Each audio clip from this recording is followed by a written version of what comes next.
قربانی کے ایام میں اکثر یہ بھی پوچھا جاتا ہے کہ ہمیں کیسے معلوم ہو کہ ہم پر قربانی واجب ہے یا قربانی واجب ہم پر نہیں ہے۔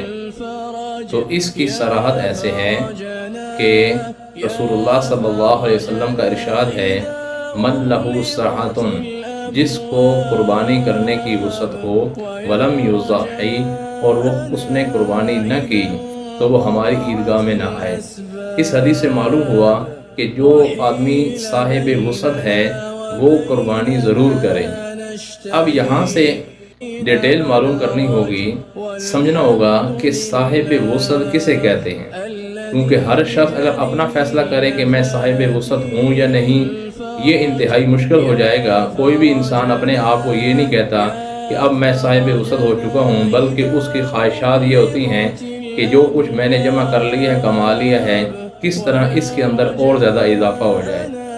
تو اس کے لیے بھی پھر بعد کے علماء نے، بڑے فقہاء نے فیصلہ کیا کہ صاحب وسعت اس شخص کو قرار دیا جاتا ہے جو آدمی صاحب نصاب ہو، یعنی جو آدمی صاحب نصاب ہے، جس کے پاس نصاب کے بقدر مال ہے، تو وہی شخص مراد ہے کہ اس پر قربانی کرنا واجب ہے۔ اب ہم سمجھتے ہیں کہ صاحب نصاب شخص کون ہوتا ہے۔ 5 چیزیں انسان کے پاس دیکھی جائیں گی۔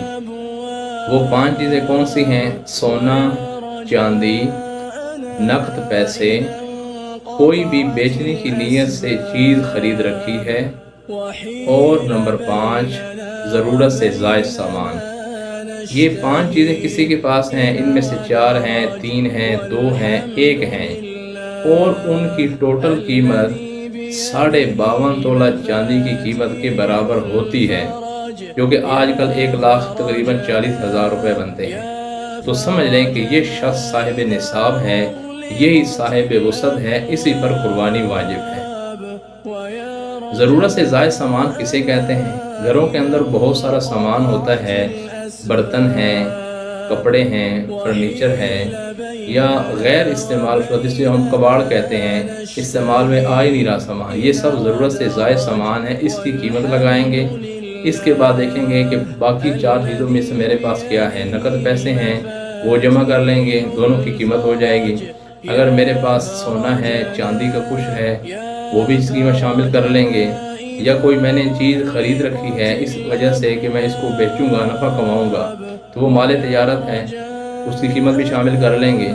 تو اگر ان چیزوں کی قیمت جو بھی چیزیں میرے پاس موجود ہیں وہ 1,40,000 تک پہنچ گئی ہیں، تو مجھے اب معلوم ہو گیا ہے، اور ہر شخص کو معلوم ہو سکتا ہے کہ میں ہی صاحب نصاب ہوں، میں ہی صاحب وسعت ہوں، مجھ پر قربانی واجب ہے۔ تو انشاءاللہ آپ کو اس ڈیٹیل سے معلوم ہو جائے گا کہ اپنے لیے پہچاننا آسان ہو جائے گا کہ ہمارے اوپر قربانی واجب ہے یا نہیں ہے۔